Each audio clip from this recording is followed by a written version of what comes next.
You ever wonder why a really simple, short story can just send a shiver right down your spine? Well, today, we're going to do something fun. We're going to dissect a short animated horror story to figure out the precise mechanics of fear. We're going to break down, step by step, how storytellers build that chilling feeling from the ground up. And it all starts with just a single, terrifying sentence. I mean, that one sentence is just chilling, right? But here's the thing, it doesn't work on its own. It's the final destination of a very carefully constructed journey. So in this explainer, we're going to trace the exact path the story takes to make this line and the silence that follows it so incredibly effective. All right, so the very first step in any good scare is to set up a baseline of what's normal. See, horror works best when it invades a world that we recognize, a world that feels safe. But there's a crucial twist to this: isolation. So let's meet Ted. His life is totally, completely predictable. He's a student, he's got his routine, he takes the same train every single day. And this is all very deliberate. By showing us this kind of mundane pattern, the story makes Ted super relatable. We've all had routines just like this. We can easily see ourselves in his shoes. And here it is. This is the subtle but absolutely brilliant twist. The routine itself is normal, yeah? But the setting?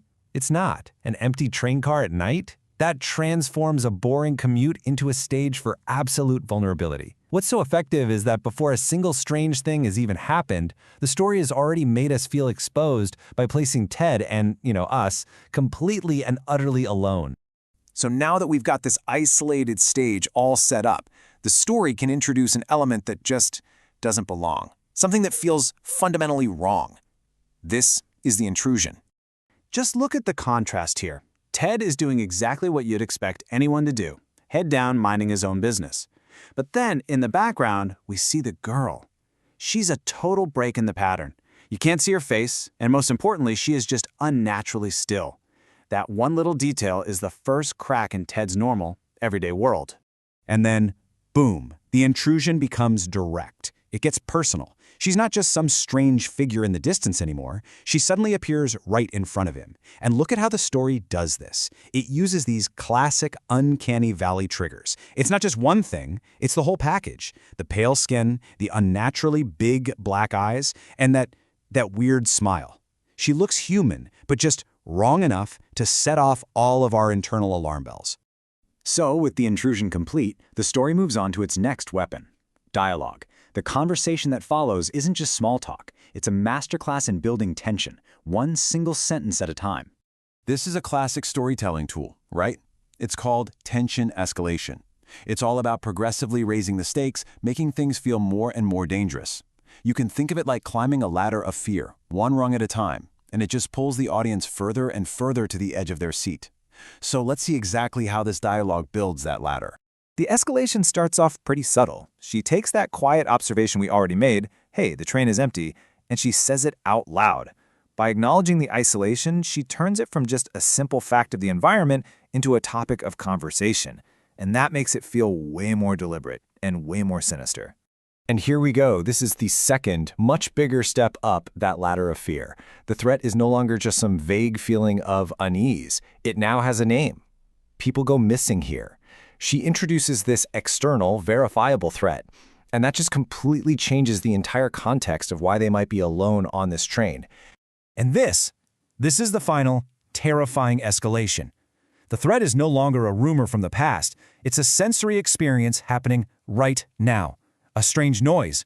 The danger has officially gone from abstract to immediate. It's potentially just on the other side of the door. Now, what's really fascinating here is Ted's response. You'd think it'd be scarier if he heard the noise too, but actually it's the opposite. Because he can't hear it, we're suddenly plunged into the state of terrifying uncertainty. Is she just imagining it? Or is the threat only perceptible to its next victim? All of a sudden, Ted's confusion becomes our own. And that leads us to the story's final and, honestly, most powerful technique. After building all of that incredible tension, it just stops. It leverages the power of ambiguity. Because let's be honest, what we can imagine is often far more terrifying than anything we could ever be shown. The story never tells us. It just ends. And it leaves us dangling with these chilling questions.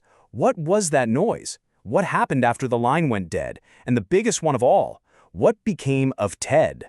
And this, right here, is why ambiguity is so incredibly effective in horror. By not giving us an answer, the story forces our own minds to fill in the blank. We literally become the authors of our own fear. And because that fear is internal, it stays with us long, long after the story is over. So, let's recap.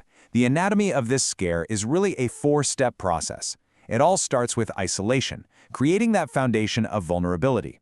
Then comes the intrusion, which shatters that normal world. From there, the storyteller uses escalation to methodically build dread. And it all culminates in ambiguity, which leaves our own imagination to create the true horror. And that leaves us with one final thought. Think about the scary stories that have really, truly stuck with you.